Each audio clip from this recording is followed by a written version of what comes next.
take care because nowadays uh, you can't really visual what's happening while raining. Over here, our rain is called storms. When I was in the UK, English rains are what over here we call light rain. Yes, just drizzles, drizzles. But what we have now is normally referred to as storms, rainstorms. So yeah. So for those who are not from Malaysia, so this is our rain. Quite heavy, yeah. Most of the time it's heavy, but it will stop in half an hour or so. So don't worry. It's just that when it's raining for a few hours, then you need to be a bit careful because in KL normally we can have flash floods, flooding, but it's only for a very uh, short period of time, about 1 hour or so. It will clear out normally, normally, especially in UM because UM is located slightly higher.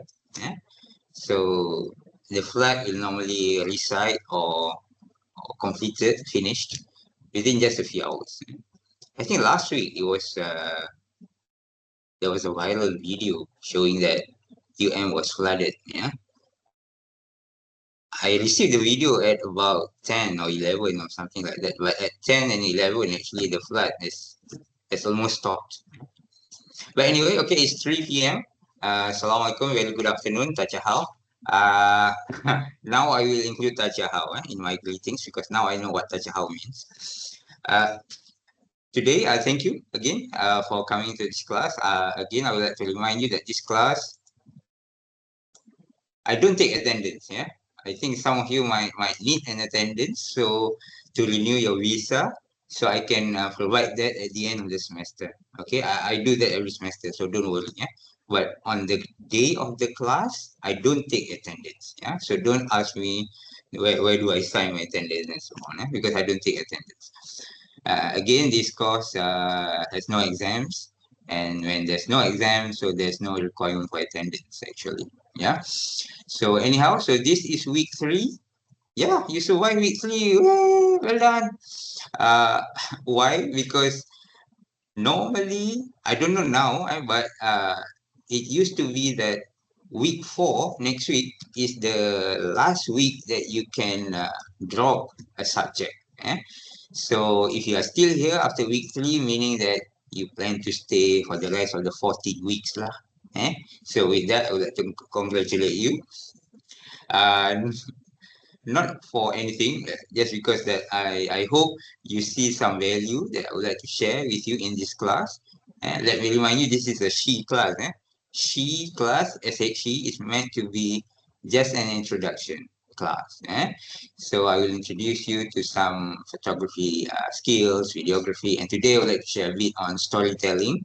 Again, just an introduction to show you that when you want to present something, there's a structure to it. A lot of people don't stop and think on how to tell their stories, how to write out their articles. And one of the most surprising thing that when because I go out and talk about storytelling in faculties, in clubs, and in association and whatnot. In fact, I will share with you one slide, one deck that I prepared for such a talk before. What I found surprising was that people thought when you want to tell something, you have to tell everything. Actually, you don't. eh? A good story doesn't have to tell everything. Think about it. Did you notice that when you read, say, I don't know, Cinderella? I always take Cinderella as a story, as an example, because everyone knows Cinderella story, right? Cinderella, a girl brought up in a, uh, what do you call, Mak TV? What do you call it? Uh, she's adopted. She's adopted. Uh, she lives with her adopted family. So one night, she went to a ball. She doesn't have anything to wear. So because of that, a god fairy, a mother, god fairy mother, give her uh, beautiful clothes to wear, shoes, carriage, complete with the footman and also the some people to guard her while she's at the ball. Yeah. But if you think about it, if you were to tell everything about Cinderella in that story, one, you need to know where she is actually. Where is this story located? Where is this castle? Where is this ball? Yeah. Who's the parents? Yeah. I always ask people this. Who are Cinderella's parents? Actually, when you read the book, it was mentioned early in the part of the book, but it's only mentioned that her dad, her father was what do you call that? A merchant, and that's why he's not around at home for most of the time. He's always outside, uh, doing his trade. Only her mother is at home. But later on, her mother was died because of a disease, and because her father wasn't around a lot of the time, so when he came back and found out that uh, his wife has died, he also uh, was not feeling well, and he succumbed to his illness not not later, not much later. So Cinderella was an orphan soon, very early in the beginning of the story. She was an orphan, but that story wasn't told in detail because you see, when telling stories, you focus on what is the message, and the message in the Cinderella is more with how you carry yourself and how you see your dreams, to materialize in front of you. Yeah, you might not be in a position to actually reach your dreams, but with the right effort, with the right belief, you can get it. Yeah, and that's what Cinderella is all about. And that's why we don't know much about her parents or where she's from, how old was she. That was not told. That was not told in the story. How old was she? Was she 19 years old? 20 years old? How old do you go to balls? Yeah? Because her stepsisters, they are sisters, you see, they're not. That means there are gaps in their age. So how old are they? These are not mentioned in the story. That's because, okay, the first thing that I want to share with you when telling stories, the tip is you don't need to tell everything. Okay, you don't need to tell everything. What you need to tell is, what you need to be clear about is the message. Okay, what is the message? And from there, once you agree what it is, then you can create, you can mold, you can uh, draw and paint characters that convey that message. All right. Same goes to your assignment as well. Okay. Perhaps you are given some question. Explain in detail about something. Okay. So you go straight away finding why is that question important. By way of presenting data, statistics, and then you present what's happened, what have people have done, and then you present what, I don't know, depends on the question. Perhaps you present what Malaysia has done, what Malaysian scientists have done, what are the current solution. Okay, you present that, and finally you propose your answer. Okay, you propose your solution, for example. Normally essay questions are like that. Okay, you don't have to tell everything from the beginning, you see. Like for example, an essay question in my area, in biomedical engineering, for example. Perhaps the question would be something like,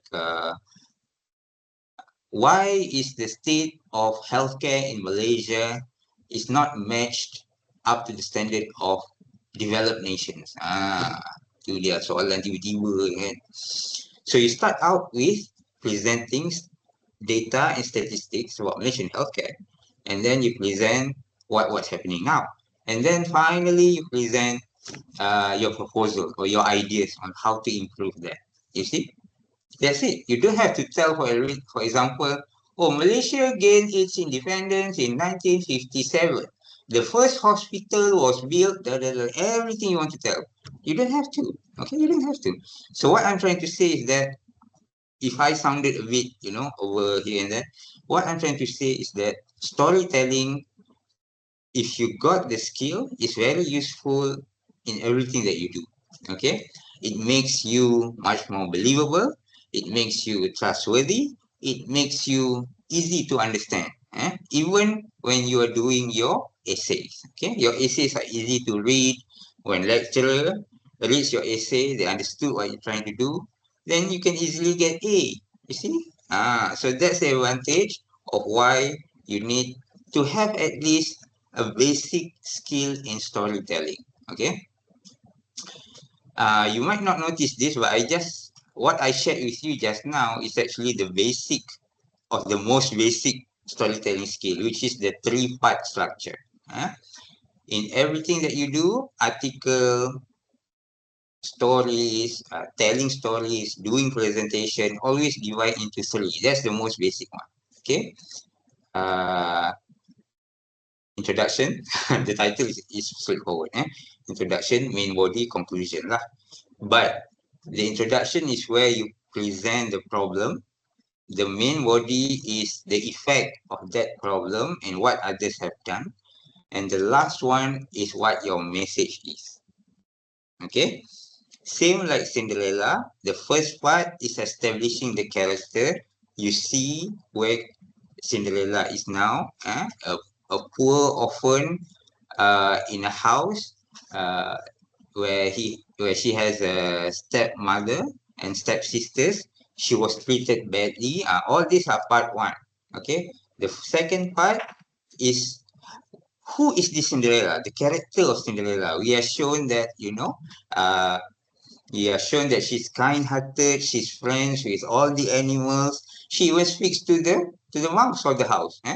House mouse. She's kind-hearted, always positive, and so that. And the third part is the story, the challenge that she has in the life. Okay, it about reaching her dreams.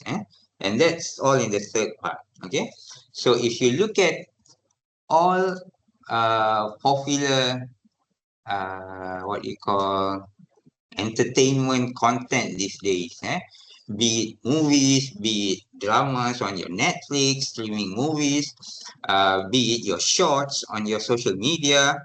If you notice, those with high viewers, high followers, and high likes, you will notice that their content is in a very structured manner. It might be in the three parts structure, but it might follow other storytelling structure as well. But three part is the most basic one. I hope by the end of this class today, you are convinced that everything needs to be told in threes. Okay, in threes. It's always three. Okay, it's always three. Okay, let me share with you. That's my introduction. So let me share with you something that I have on my computer. Let me share with you. Let's start with this.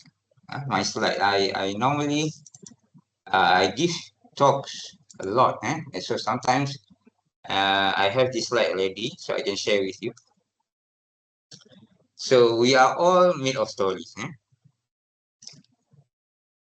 Your background, your school, your family, where you're from, all those are stories. Okay, and if you can be clear about the message, you can mix and match the facts from your stories, from your life, and then you can, uh, string them together. As long as it conveys the message that you want to give, it will become a good story. And I want to share with you the basic structure is a three-part structure. Okay, remember that.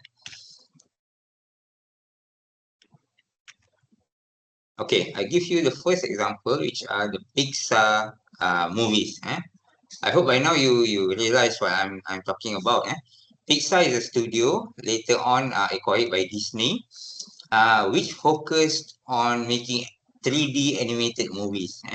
Mostly kids movies lah. It started out with Toy Stories. If you remember Toy Story, Toy Story now have until four, I think. Toy Story 4, I think. When it first came out in 1994, I can't remember when I watched it at the movies, at that time I was still young. I wasn't married yet. I thought it was great. Sorry, no, that was another movie. Sorry, I thought it was so because at that time, if you notice, technology is not like now, so the animation was quite quirky, not there yet. But what struck me at the time was that, hey, this story is very relatable. You know what I mean? Do you know the feeling when you go to a movie and felt like, hey, I can relate to that. Hey, I can relate to that. Can you feel that? Yeah.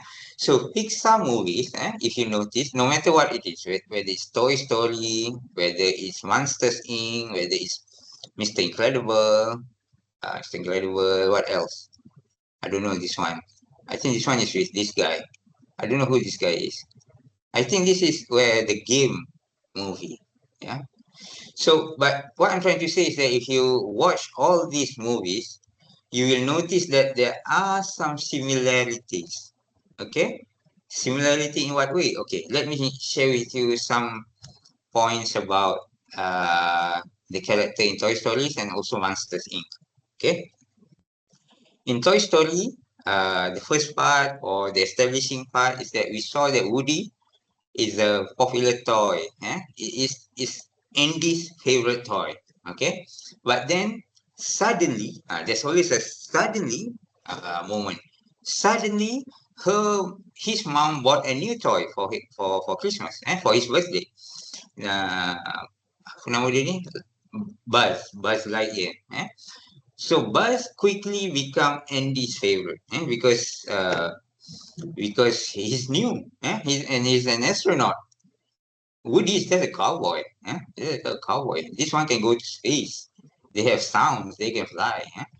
So quickly he becomes the favorite. So Woody becomes jealous. So normally in Pixar's story or any popular movie, after the suddenly movement, there's a mission. But this mission is not the main mission. Woody thought his mission now is to win over Andy's attention to get back his place as the favorite toy of Andy. I, Woody thought that was his mission. Okay, so we, the viewers, thought that was the story about. But then later on, when all the action is happening, blah blah blah, so finally they realized that, hey, actually Andy is growing up. He's not playing with us forever. You see, so we are toys. We are made to entertain kids. Okay, so in the end, what happened was that, so along the way he made new friends lah with this lady cowboy and so what's not, and they realized that the mission is something else. Okay, they are toys, so they are meant to entertain children.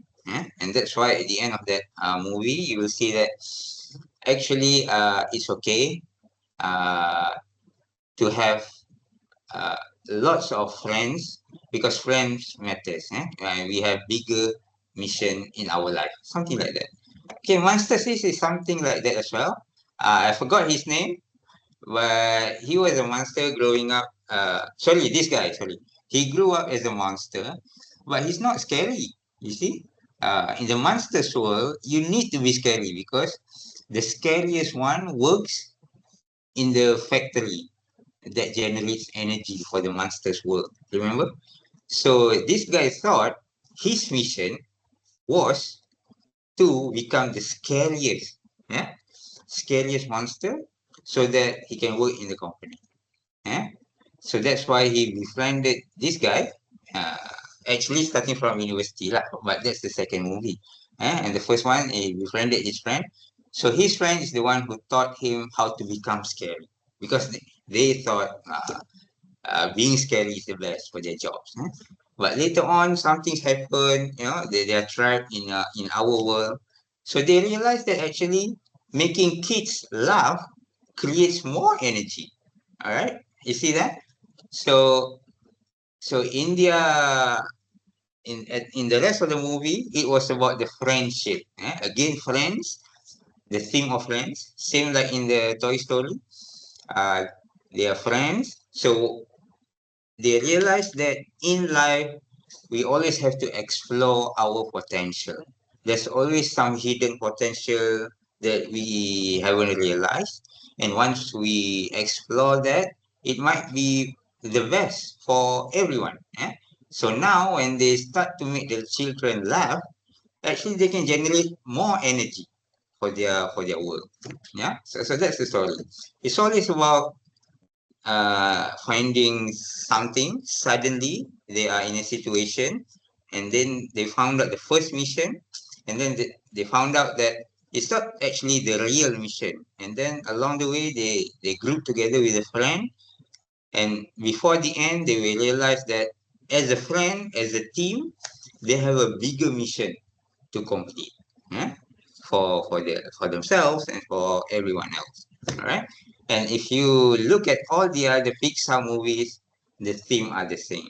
Even Mr. Incredible, they set out as a family of superheroes who are not needed. Yeah, they thought that's all their life. No more superhero. Eh? But suddenly this guy came about, and they realized that to to to to fight him, they need to come together as a family. Again, as a team, as friends. And they realize that just with the four of them, still they cannot defeat this guy. And they realize that they have another family member, the baby. eh. So the baby is actually the kingmaker who's finally defeated the villain. Alright? So Pixar always revolves around the same story. Main character suddenly in a situation, thought that they had a mission, along the way found a new friend, and along the way they learned of the real mission of their life. Okay. Talking about mission, that brings me to the topic of Marvel Cinematic Universe (MCU). Marvel movies. Marvel movies has been around for the past 20 odd years, 20 years lah, 20 years so to speak. If you count the first Hulk movie, the first Hulk. Uh, so Marvel is even more interesting because it's totally about completing a mission with your friends. That's it. You come, you find a mission, you get together. Firstly, you never get along with everyone because as a hero, you have a very big ego. You know your strength. Normally, they know their weakness, but they don't acknowledge their weakness. But along the way, they learned that being together is always the best solution. And by being together, they can defeat whoever is on their way, including Thanos, who actually killed half of the population in 2021. 20, I can't remember when. I need to watch the movies again to recollect all this. But the whole point is each one of these heroes can't win on their own. Okay, that's the main theme of MCU. So suddenly there's a new villain come, and along the way they thought they can overcome that villain, they can defeat that villain, but along the way they realize they cannot. So they need to make friends, new team, and with the new team they defeat the villain altogether. And this structure is clearly shown in many movies, but I think the Thor movies show it very well. Watch it again and see if you understand what I mean. Spider-Man No Way Home is the best movie so far, I think, and it conveys the same message as well. Yeah, Peter thought he can correct everything by making people forget who he is, because once people know who he was, he can't do his spider thing easily, because everyone stops him on the road lah, taking photos lah, whatever lah, looking at him. So he thought when everyone forgot who he is, it would be better. But along the way, he found out that it's not, and to correct that, he needs to find new friends. Okay, because what he did was a big mistake. His mate was killed because of his decision. So he needs to gather new friends, and this is why it's fantastic because not just any friends, he gathers his fellow Spider-Mans. There are three Spider-Mans in that movie. So they work together so that their world doesn't fall apart. Yeah. So I believe that's the best MCU movies for me. I don't know about you, but yeah, looking forward to more movies from the franchise. They said one is coming out this year. I don't know what, but looking forward to that. And if you watch that again, look for the structure, and I believe the structure is about the same. Yeah? It's about the same. So be on the lookout for that. Okay. So what else from this one? Okay, I share with you this one. Uh, just its name so that you are familiar or you can find it elsewhere or you can start googling it. In my notes, I put in five storytelling structures. Actually, I want to add one more, which I just found out recently, but it's okay. You don't need that because most importantly, you must understand that telling story have a structure, and the basic one is what I call the 3-act structure. Okay, it's the setup, conflict, and resolution. Okay, setup, conflict, resolution. In Harry Potter, the setup is Harry is an adopted, not adopted. Well, technically he's adopted. He lives with his uncle. Yeah, uh, under the stairs. Yeah, that's the setup. A 12-year-old boy uh, thought that he was treated unfairly. Don't know what else to do with his life, and suddenly, again, the sudden movement.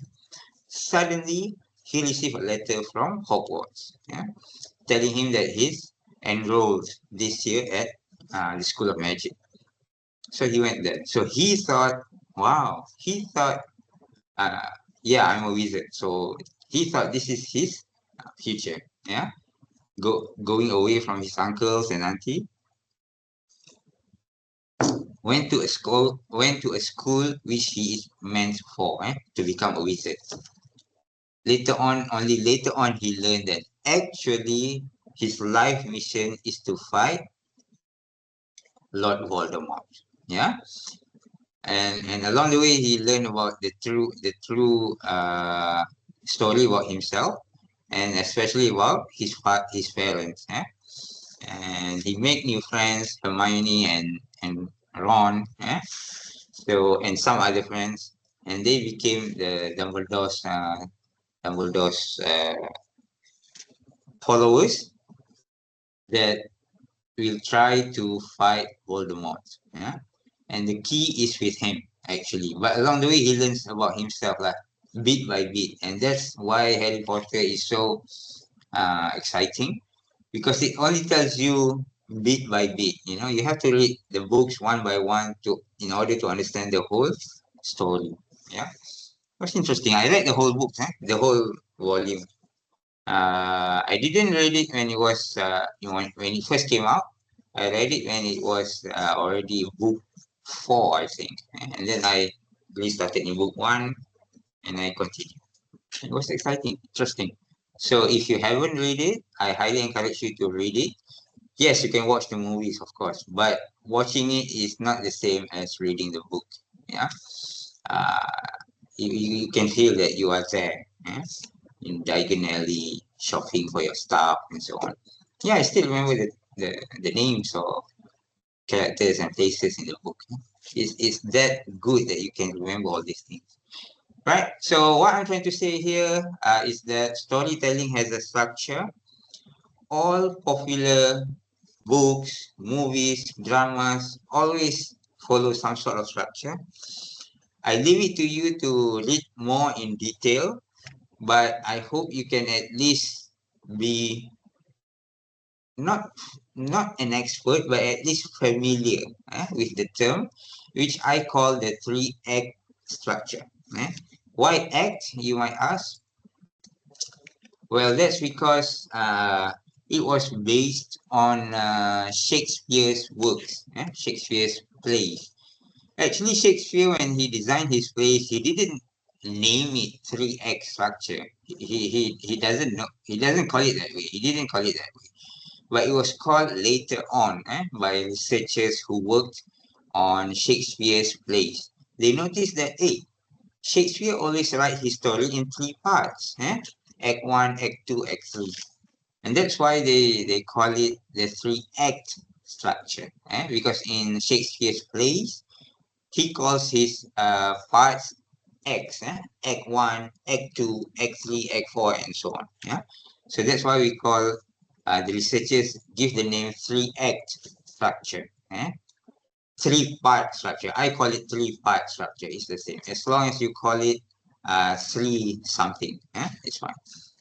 And the content or the context is that the first part is the setup, where you talk about the characters, environment, where you are, uh, who the characters are, and so on. Second part is the conflict, uh, the mission, the first mission, the sudden movement, the sudden movement, the sudden moment, and the first mission, what the hero thought was the mission in life, and suddenly he realized it was not the mission. There's the biggest thing to fight, and to fight this bigger thing, you need more friends, and finally the resolution is the fight and also the message. Of course, the hero will win in the end, but the message is that friendship friendship and love and hope is the best that you can get in life. Star Wars always also use the same storytelling. There's a structure to it. Hero's journey is the one that is used the most in movies. In Star Wars, they use hero's journey. Hero's journey is when you have one main hero and one main character, just like Harry Potter, Star Wars. Normally they use hero's journey. Yeah? Who else? Indiana Jones, things like that. Whenever there's the movie is about one hero, normally they follow the hero's journey. There's not much difference from the three act structure of the classic story. Hero's journey's difference is that what it might and might not have a team. That's the difference. Most of the time it has teams. In Star Wars they always have a team. But in Indiana Jones, for example, the team is only two people. Him and the helper. But sometimes he's just alone. In Star Wars, there's a team, but the hero always changes. You notice that? Hero is always changes. In Star Wars, in Star Wars 4, actually, the first Star Wars, which is actually Star Wars 4, uh, if you look at it as a movie for Anakin, Luke Skywalker, that's the obvious hero. But actually, a lot of people start to think that the hero for that movie is actually uh, Darth Vader. Yeah, Darth Vader. Because at the end of that story, Darth Vader died, didn't he? Or still by Luke. Luke was his son. He realized that Luke was his son. Luke realized that Darth Vader was actually his dad. He killed him, nevertheless. Uh, so some people start to think that actually the hero was Darth Vader. Eh? It's the same in the Avengers, where some people start to think that the hero is actually Thanos. If you look at the story from beginning, you will notice that it's Thanos' journey from beginning, realizing that he has a responsibility to correct whatever's happening in the universe. So he found a way, which is to kill half of the population. And in the end, he learned that. Remember the scene where he was alone? Uh, the first one, the first Avenger, where he was alone at his hut, actually becoming a farmer. Yeah. So because he realized that his mission to become a better Thanos is to go back to what he only needs, not to what he wants, but what he needs, which is just a small house to live with someone he loves, and it's just he become a farmer. Yeah, so that's his realization. So some people thought the hero was actually Thanos, not the hero. Hero means the focus of the story. Yeah, Hero as in the focus of the story. Uh, in the end game, it's actually Thanos. Yeah, interesting, quite interesting to see that. But anyhow, what I'm trying to share is that when you tell a story, I kept using the word story, but you see, it can be applied to many other things. Yeah, your assignment, your presentation, your conversation with someone that you just met. Try to arrange it in three parts. Okay, some introduction, or some setup, telling them who you are, where you're coming from, why are you talking about this, and then the conflict, you tell them, explain a bit more on the problem statement, and finally your solution. Yeah. Even in a simple conversation with a stranger in an LRT, in a Grab, I'm sorry, in a Grab, you don't travel with strangers on Grab, on taxis now. In an LRT, for example, so that I know every one of us now put on their earbuds and is lost in their own world. But you see, we live in a society. We live with other people. So whenever we talk to others, I highly encourage you to tell your stories in three parts, so that your story are easily followed and digested. Okay, so that people can understand you. All right. So that's the three most basic storytelling that I want to share with you. So let's go back to your spectrum. If you scroll down, the notes are here. Because what is media industry was last week. So this week is introduction to storytelling. So the note is here. What is storytelling? Okay. You can also find extra things here where people talk about the science of storytelling, how media using storytelling can shape the way we view the world. Okay. And also I add in here some techniques of communication, public speaking, because like I said, by by having a skill of storytelling, you can tell better presentation. Okay, so you can try these methods here and see what you can do with it. All right. Sorry, my phone is ringing, but I don't want to take it. It's distracting. Okay, anyhow, so this is the note. So you will read that I've prepared a note on what is storytelling, why is it important, what else? A bit of psychology. I won't go into detail about psychology, just a bit of it. All right. So I will also share with you this. Okay. Okay. You might not notice this as the storytelling. Uh, I want to share with you Nike. I think everyone is familiar with the brand Nike, with its slogan, just do it. Okay. Everyone knows just do it slogan.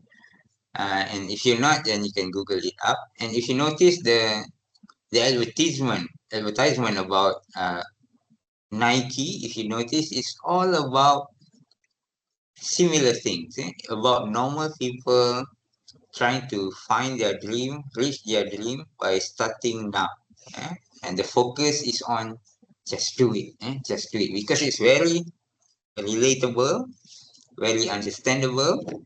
So you can just do it. That's why it's very relatable, and people trust Nike because of that. Yeah. Other brands use storytellings as well. You can read them. In fact, I even provide the links to that. You can read more on that one. You can even simulate or try to do the same thing with your content. If you're a content creator, by all means, look it up and try to implement that in your content. Right? Right. So in storytelling, the basic one is that you must have some elements in it. Okay. A lot of people start with plot. Eh? And I was asked before, Dr. Adib, can you give me a good plot twist? The student straight away asked me to give a good plot twist because I teach storytelling. So the first question was, can I give her a good plot twist to her story? I said, look, you might have heard plot twist somewhere, and I think your understanding of plot twist is immature, not right. Okay, because when telling story, what's the main important for me? Is the message, or in this list, it's called the plot. Because plot gives way to the message, lah. So that's why you cannot start a plot without the message. All right. So you need to be clear with what you want to say actually. What's the story about?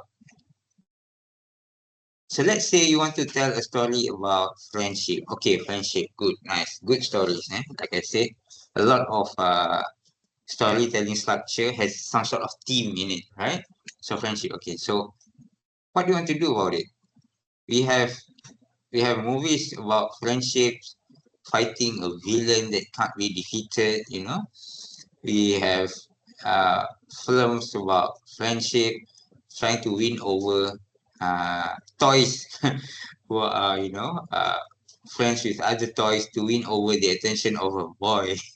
All sorts of things. So what kind of friendship movie story that you want to do? Okay, so once you're clear about that, only then you craft your plot. Okay, your plot, and along the way you put in characters.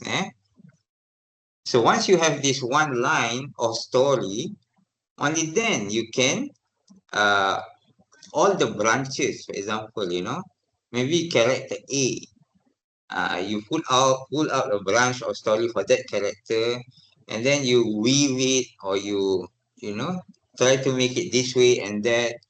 Then it will become in the end maybe some sort of plot twist. Okay, people thought this is the main story. Actually, it's not. The other main story is already there, but it's in the background. Now, at the end, something surprising happened. Now, that's a plot twist. But you cannot think of a plot twist from beginning if you don't have the message and the plot. Okay? So that's why plot is very, very important. The second most important for me, is the conflict. Eh? Apart from message, apart from message and the plot, for me, what's important is the conflict. Eh? It's important because this is how people perceive your story as relatable or not. Huh? Normally, if you notice, the conflict is all about revenge. You notice or not? MCU is always about revenge. All the conflict in MCU revolves around revenge. Even the team is called Avengers, right? Because they want to avenge the avenged. Eh?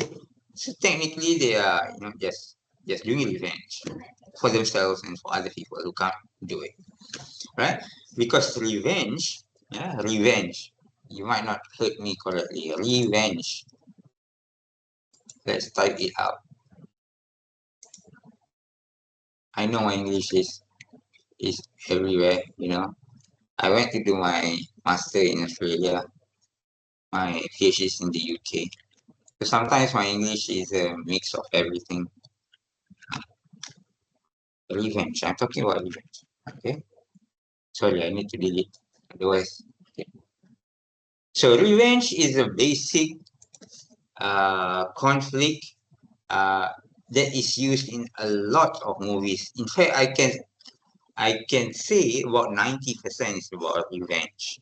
Yeah, it's about revenge.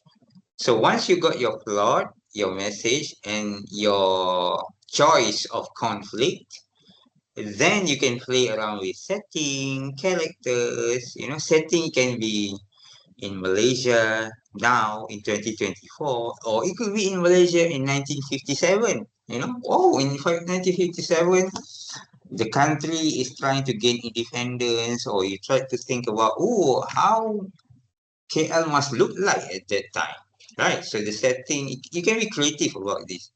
The characters, your setting is in Mars, in another planet. How would that be? All right, so they are astronauts going there for doing research. So only then you can be creative. You know, the setting, characters, point of view. Okay, point of view is very, very subjective and highly what do you call, it's a creative process lah. If you haven't written before, point of view would be the place where it will either make or break you as an author or as a storyteller or as a good presenter. Okay, because the way you tell your stories, you tell your jokes, you tell your presentation, very much depend on how to make it relatable. And being clear on the point of view will determine that huh? Point of views. But again, you can be creative about it and so on. The theme, yeah, you can be creative about it. But over here, what is meant by theme is the underlying message. If you call the theme is the underlying message, then it's the most important lah for me. Because I don't call it theme, I call it message. So message, plot, and conflict. These are the three things that you need to set first. Okay, message, plot, and conflict. Okay, or in this list they call it theme. It doesn't matter. All right. In creative writing, in storytelling, there is no right or wrong terms. You know, as long as you use it at the right place with the right meaning, it's okay. All right. So the important element for me, and also for this class, is these three things: message, plot, and the conflict. Okay. Without this, you cannot have plot twists. Without this, you cannot be creative about the setting, about the environment, about the wardrobe. Yeah. You might want to create a story about Singapore in 1900s, for example. You know, yeah. So you can be creative about. If you watch Netflix and you watch what do you call that, Bridgerton, eh? I think some of you watch Bridgerton. If you notice Bridgerton, was it the right name? Bridgerton, was it? Huh? It's a drama. It's a period drama. But if you notice, they have black aristocrats. There's no way blacks can become aristocrats. Yeah, and also they speak like people nowadays. Yeah?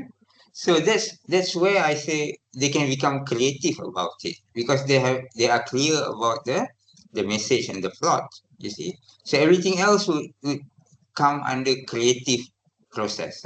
Like like the wardrobe, like the setting, like the characters, and so on. Yeah, Bridgerton on Netflix. See, I'm on Netflix. I'm a Netflix promoter now.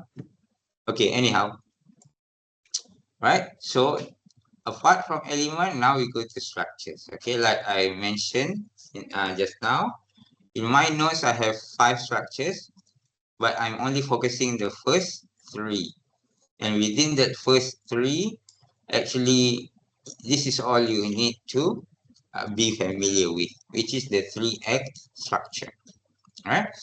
So this structure splits a story into 3 distinct acts: setup, confrontation, or what I call conflict, and resolution. Okay, it rewards the classic story structure, less exciting labels. That's what the note says. Okay, so in my notes, you don't have to remember word by word.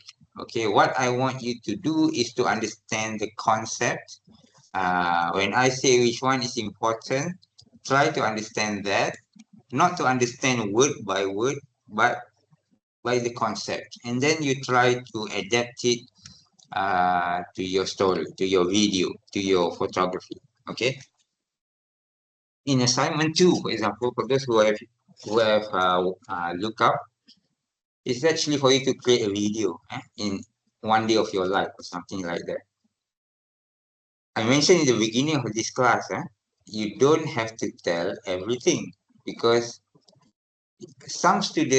there's always some students who will start their video with starting when wake up and then they go for toilet and then what they do, they dress up, they go for lunch, they go to class and then they go home and then sleep again. That's not what I want.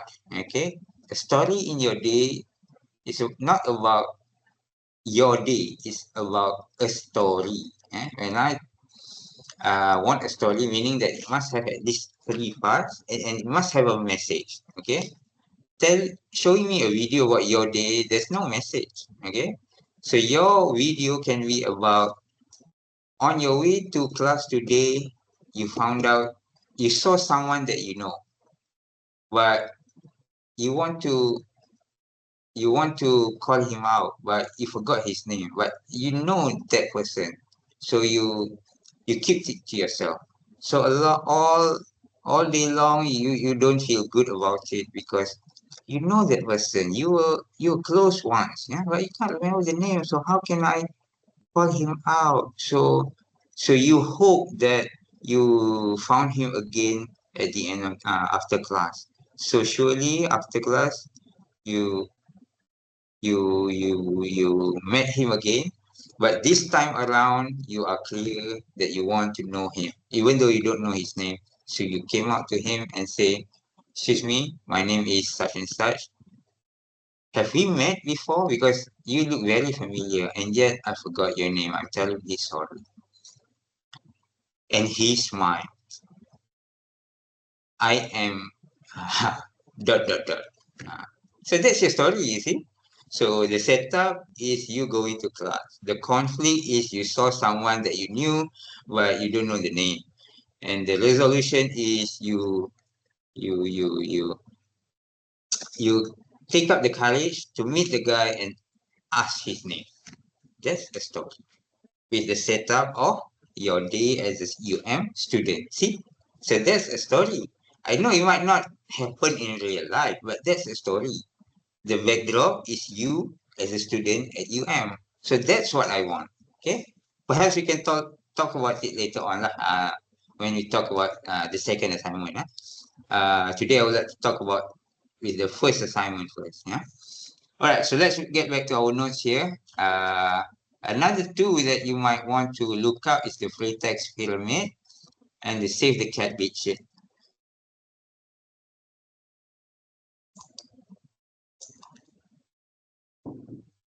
Free text pyramid is those story where they explain everything at the end. If you like M. Night Shyamalan's stories, movies, his first movie was called The Sixth Sense, where there's Bruce Willis in it, and the most memorable line was, "I can see dead people." That movie, yeah, with that kid. So if you remember that movie, Bruce Willis' character realized at the very end that he's actually a dead man, yeah, who are still around. No wonder that boy can see him because the boy can see dead people. See? So at the end of that movie, if you remember, or if you haven't seen it, by all means watch it. I don't know if it's available on Netflix or not. Uh, but at the end of that movie, they explain everything. Why it looks like that? Oh, no wonder. Oh, no wonder. Free text pyramid is like that. It explains everything at the end of the story so that you can feel, oh, no wonder. Oh, no wonder. Okay, okay. Now I understand. Now I understand. Okay. So if you seen that kind of movie, it uses the free text pyramid. Okay, because it's like a pyramid. You going when you go up, a lot of story, so complicated you can't understand what's happening, and then once it rolls down, you understand everything. That's why it's called free text pyramid. And M. Night Shyamalan, the director, M. Night Shyamalan, let me write his name down so that you understood what I'm talking about. Okay, Shyamalan. Yeah. So M. Night Shyamalan's movies, almost all of them use this technique. He has a number of movies under his belt, yeah, and a lot of it uses this kind of technique of storytelling where you only understood towards the end of the movie. Yeah, so that's why I like his work as well. That's why I'm looking forward to his latest movie, which is called Trap. Huh? I think I will wait until it appears on Netflix lah. Nowadays I don't have that much time to go to movies. Yeah? It's very cumbersome now. It takes too much time. All right, so there you go. 6 important elements. And for me, the most important thing is the message, the plot, and the conflict. That's it. And the structure are just the first three. And even then, within the three, for me, the most important one is the 3 act structure. Okay? Tell your story in 3 parts, and trust me, you will be more understood by the end of that activity. By the end of telling a story or your presentation, your essay, you are understood better. Okay, so I also put here some examples of the movies for each storytelling structure. You can look it up. You can watch it if you want. The Matrix. Oh, I like the Matrix. I love the Matrix. And even better if you read behind the story of making the Matrix. It's even more interesting. Yeah. And yeah, so there are all these lists. You can have a look. I even put a question here for those of you who would like to try to answer that. What storytelling structure is used for Marvel Cinematic Universe and Pixar movies? Actually, it's a mix, but I leave it to you to find out. There's no right or wrong way about it, because you see, movies is a business. Movies is a business, and in doing business, you need to sell things that people like. And as humans, we like new things. So MCU or Pixar movies might not fall into a specific category. Yeah? So it's okay. So have a look at these links and see how you can use them in your work. Okay. Right. So why is it important for social media? Nowadays people talk about social media, blah blah blah. Everyone's talking on TikTok. Everyone wants to do a TikTok live. Everyone wants to sell something. They must have a TikTok live, Shopee live. Yeah. Because there are lots of reasons. Of course, you can find out more on Google. These are the top 4 that you can appreciate. But for me, I think why story is important for social media is because it engages customers. For the first time in mankind history, I think, I haven't done a detailed study yet, but I think the first time in human history, brands can engage with individual customer. Yeah, imagine you follow a brand, Nike, for example, and you leave a comment in their post, and the admin of that brand like your comment.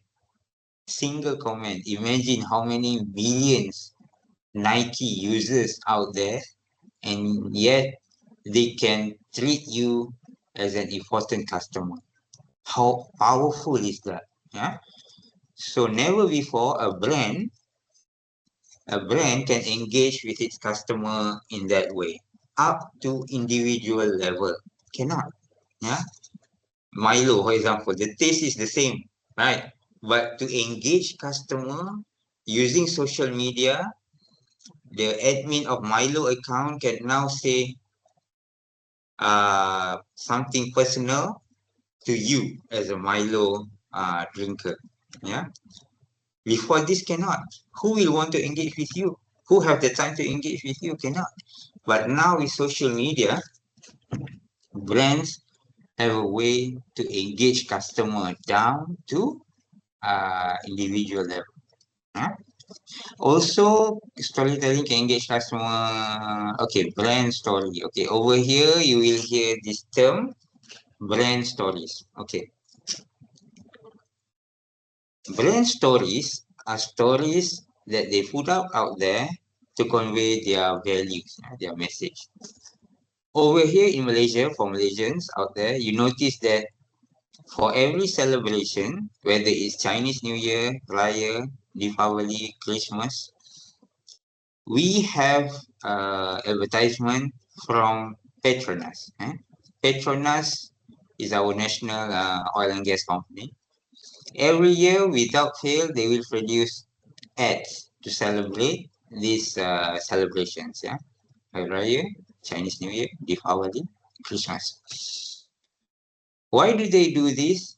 That's because they want to remind everyone who they are and what value they have, which is togetherness. We live together, and we use Petronas, and Petronas is everywhere in our life. Keep on buying Petronas fuel. Yeah, so that's the reason. Okay, because we feel good about the brand, we feel good about the products, so they continue to engage with you. All right. So imagine if there are no ads, for example. So you go to Petronas for your fuel, and then later on, okay lah, I cannot remember what Petronas. So I go to Shell today. Yeah, maybe tomorrow I go to Petron. Yeah, BHP. So you don't have brand loyalty, but with brand stories, you can build that. Yeah, brand loyalty, because you always remember of the warmth. Oh, bagusnya Petronas. Every celebration we celebrate together. Yeah, your ad is very, very nice lah. I remembered my hometown also. Yeah, back for Chinese New Year, I can remember. I can relate to this, receiving angpaos from my grandparents. Thank you, Petronas. I will buy more of your fuel.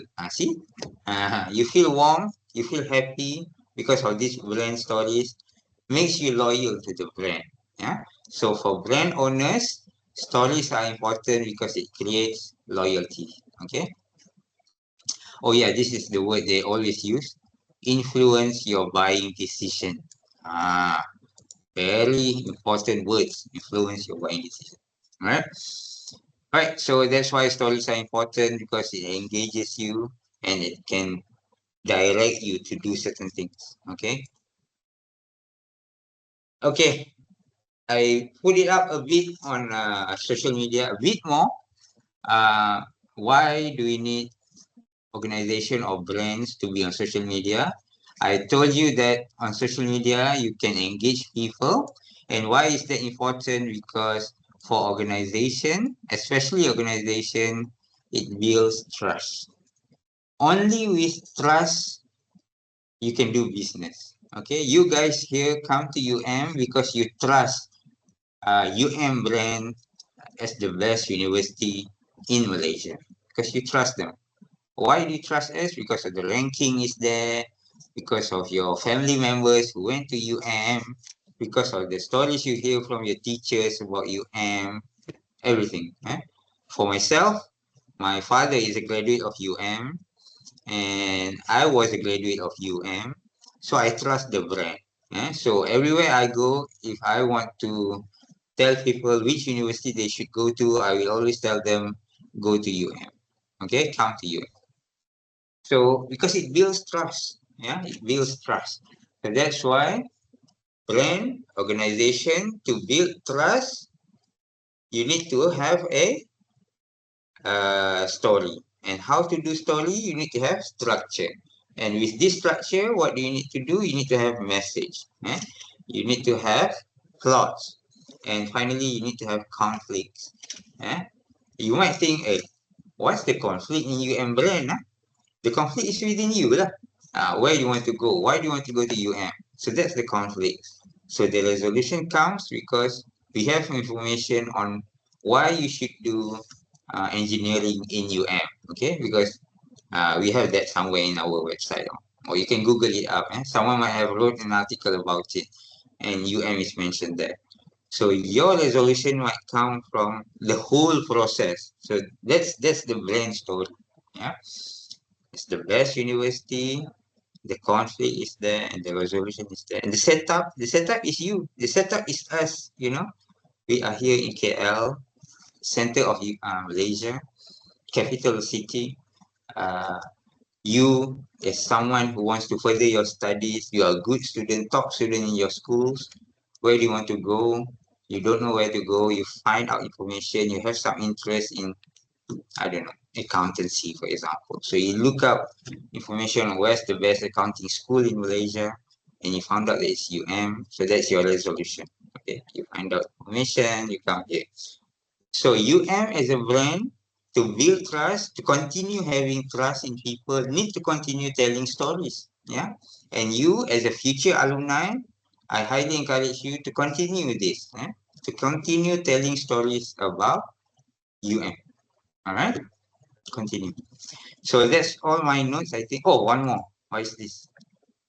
Okay, okay. This is not much. This is just an addition.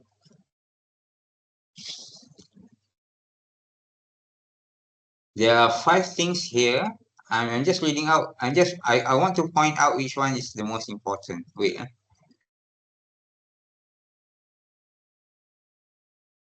For me, for me.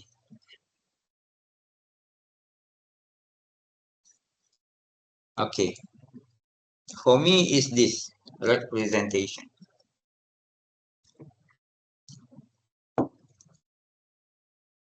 When you tell your stories, remember just now I mentioned that why you need to build stories, because you want to build trust.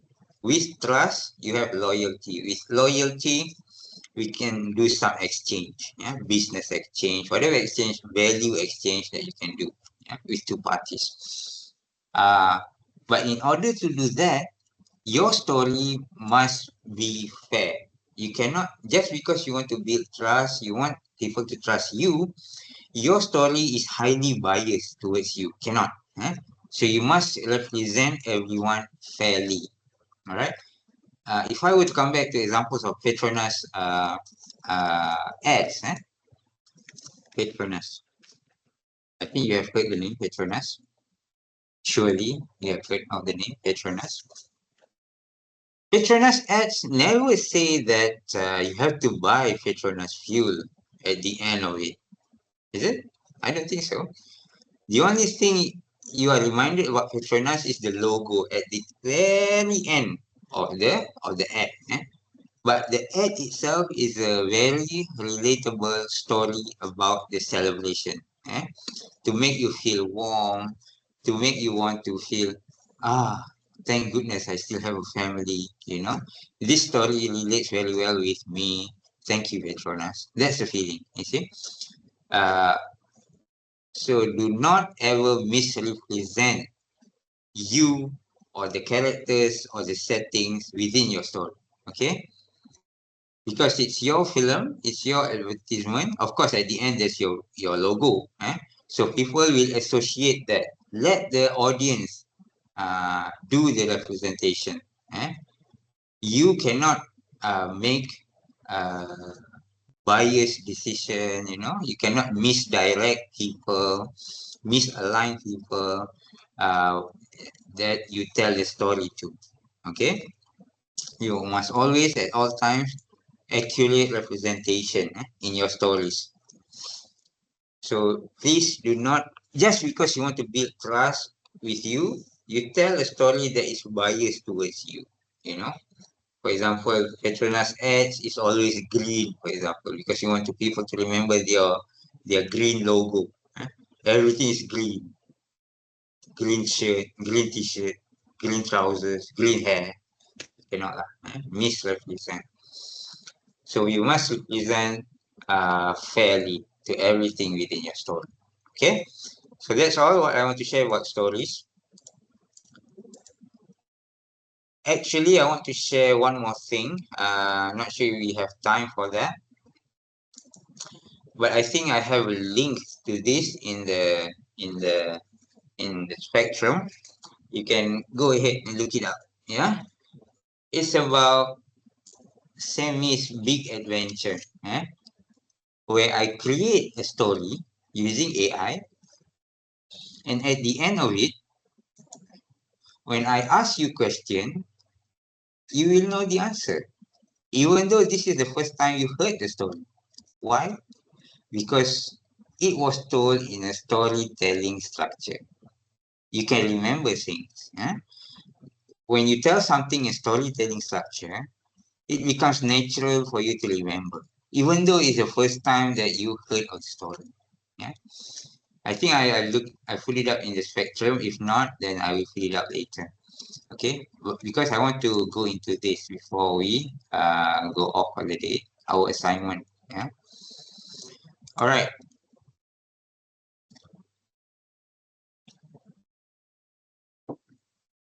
So your assignment is about creating a photo essay. Okay.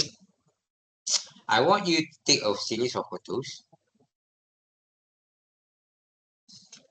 I only tell you a good again story for UM. Okay. I don't limit you to just UM values because we have our values, the poise, passion, oneness, uh, integrity, uh,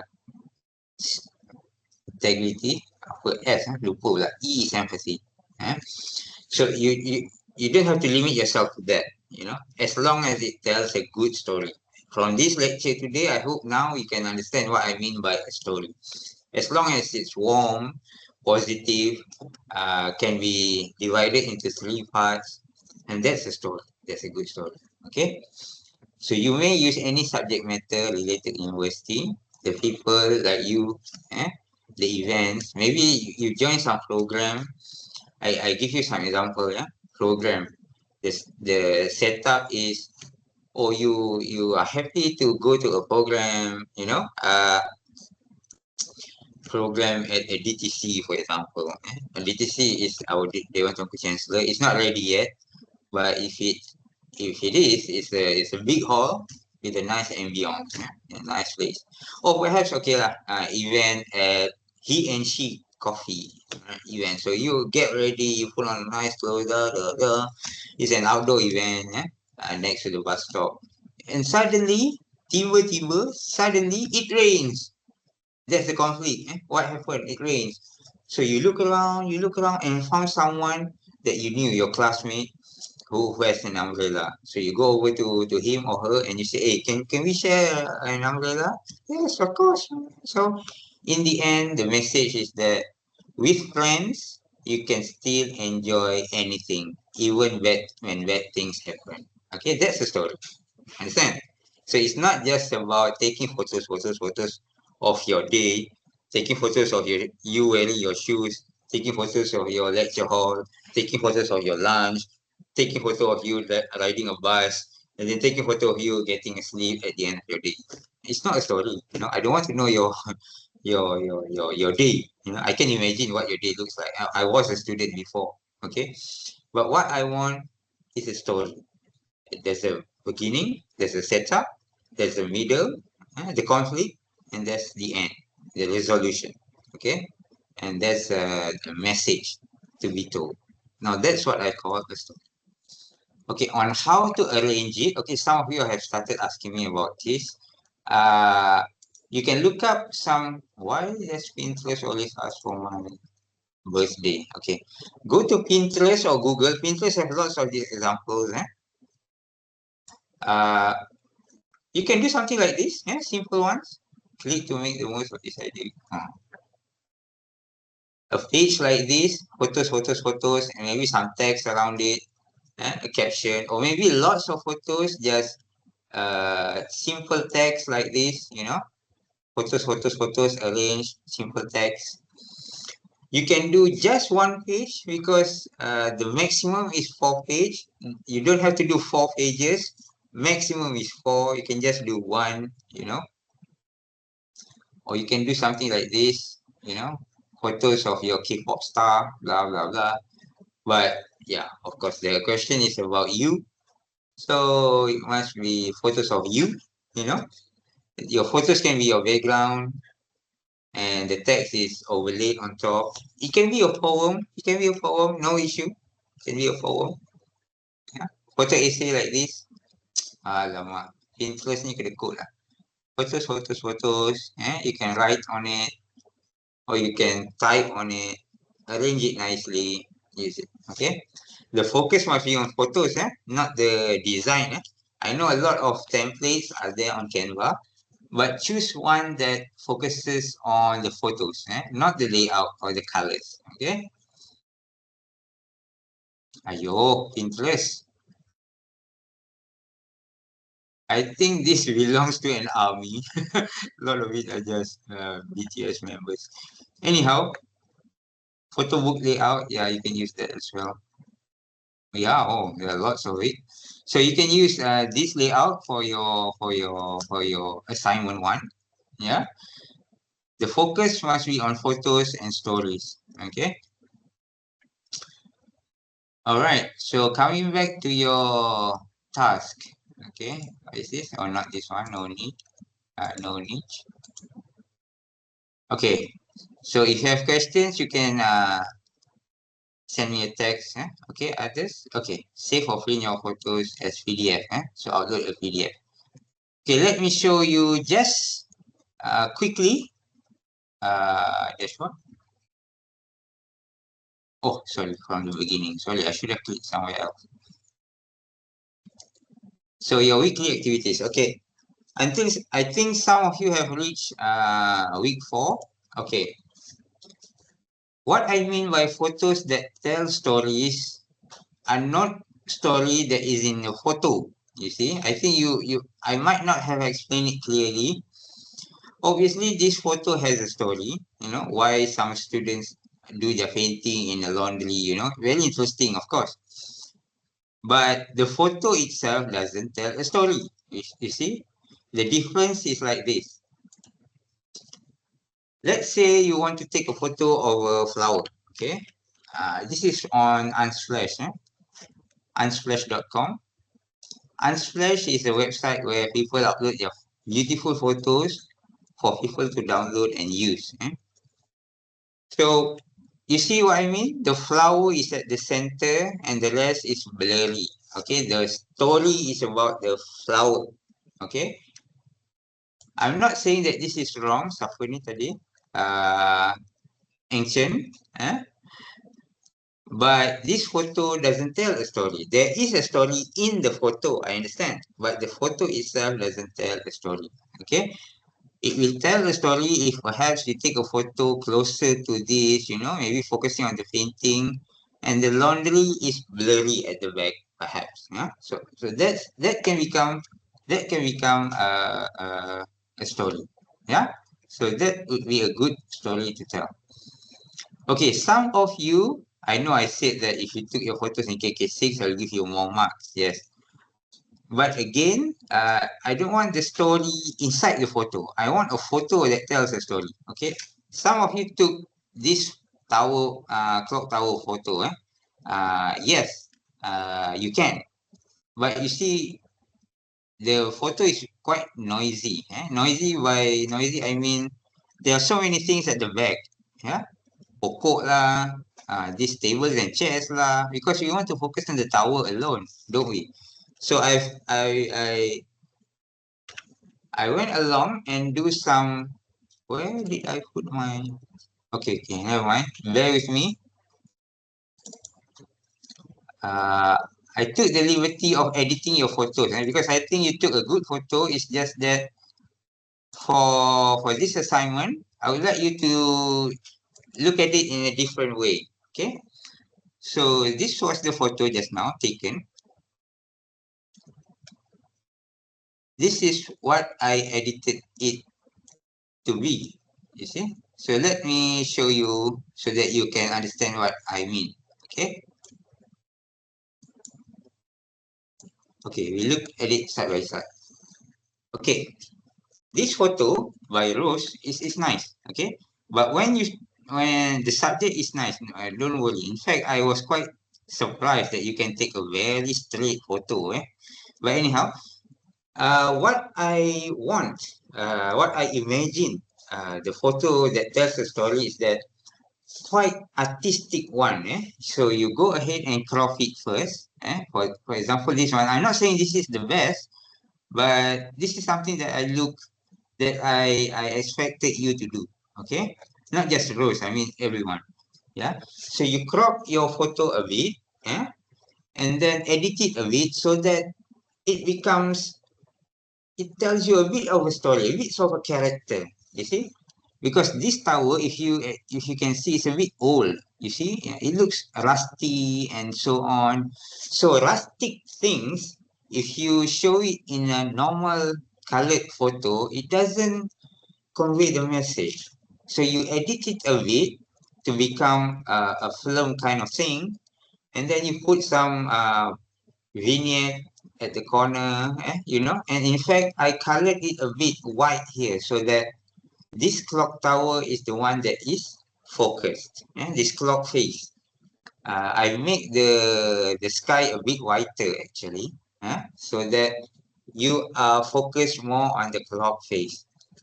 And why is the clock face here? Because this is at the center of the rule of third. Okay, I will show you what I mean by rule of third. For this photo, okay, let's make this the main photo. This is in Windows. I don't know how to do it on Mac, but I believe it's the same. So when you edit the photo in the painting, I want to crop it. Go to crop.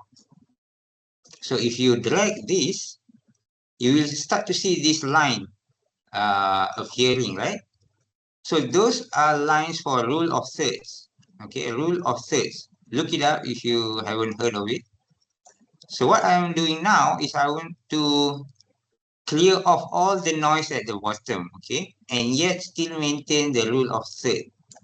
I want to focus on here. So I want to put the clock face at the center of the rule of third, which is somewhere there. Okay. Did you notice the intersection there? You don't have to be exact, but somewhere there, right? So because I want to make the clock face the focus of my photo. All right. And I want to clear all the other noise at the back. So save it.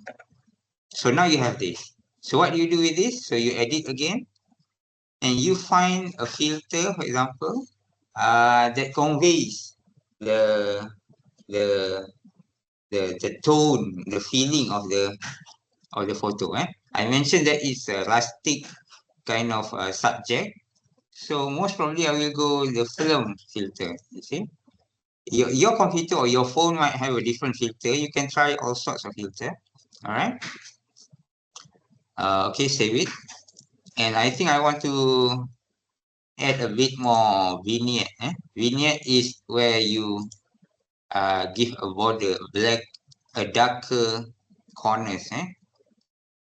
I love doing that. Look what's the difference. See? Can you see the difference? It has a bit of a corner there. Alright. So there you have it. A simple editing for your photos. To make it follow the rules. You don't have to remember all the rules, but just to make it a bit more interesting. Okay.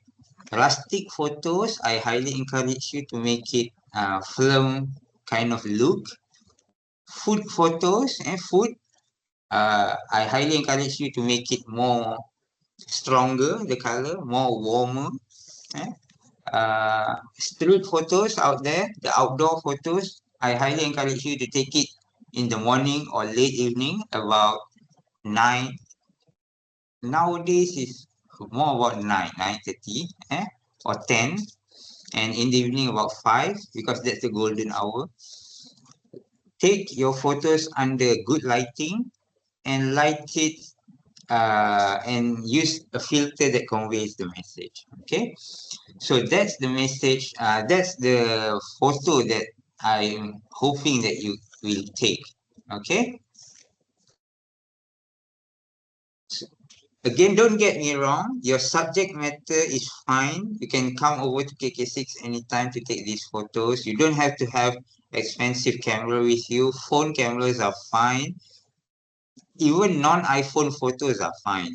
I took mine. I never used an iPhone. I've never had an iPhone.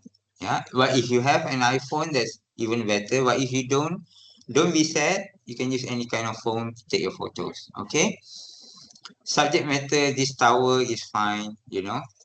Oh yeah, before I forget, before I end this class, I think Rose took this photo. Oh yeah, okay, sorry. Rose didn't take Sophia took this photo. Okay, okay. Rose took this entrance photo. Okay, Rose, again, everyone lah, for everyone. Again, obviously, this story has there is a story behind this. You know, Rose wrote something about entrance, about how colleges are important. That's the first thing that freshies see, and so on. Very good story. In fact, I would like to continue using this. But what I want you to also look at is perhaps if I were Rose, I would do this. You see, I would take this photo instead.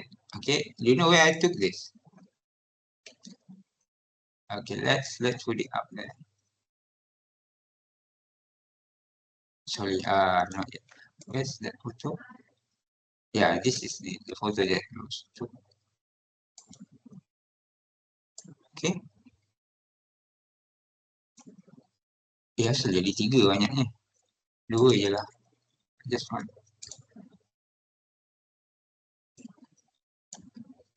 So I just want to have two.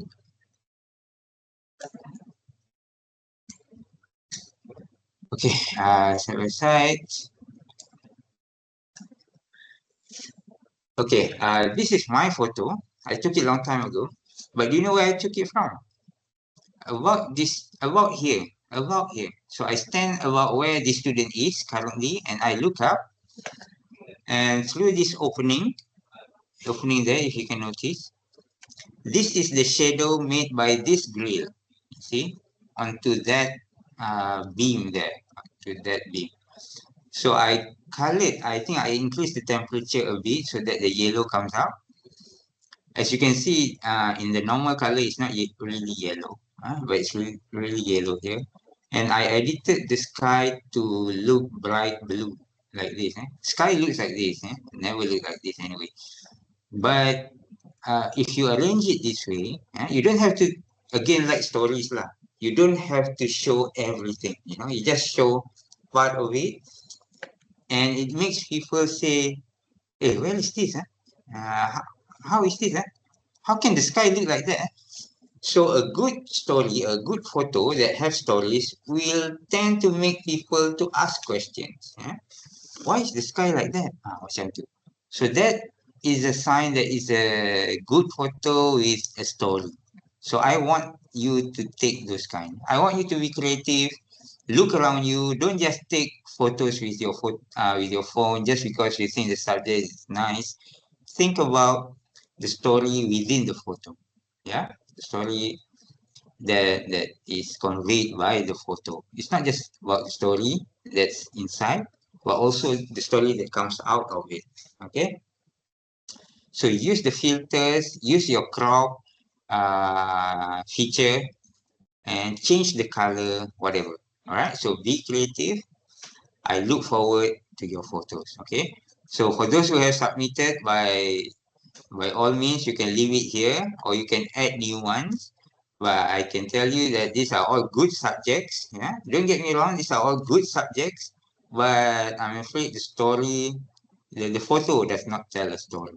Okay, the story is there, I know, because you describe it to me. Now I understand what it's about. But by looking at the photo, I cannot appreciate the story behind it. Okay, so go ahead and be creative about it and look around you because there's always a story to tell around you. Okay, so with that, I would like to end my class today. That's all from me. Thank you. So yeah, I look forward to having your submission in this homework and also your assignment. All right. Next week there will be no online class. I will give you a homework, extra homework, so that we don't cancel a class. Because if you cancel a class, I need to do a replacement class. And to find a time for you guys is not very easy because you guys come from different faculties, you see. So let's not cancel our next class, but instead we have what we call an asynchronous class, where I give you extra homework and you have to do it on Spectrum. Okay, so that's all from me. Thank you so much for your time and have a good break. And for those who are celebrating Deepavali, happy Deepavali. Okay, thank you. Thank you, sir. Thank you, Thank you, sir. doctor. You're Thank welcome. you, doctor. Let's stop the Thank recording. you, doctor. Thank you.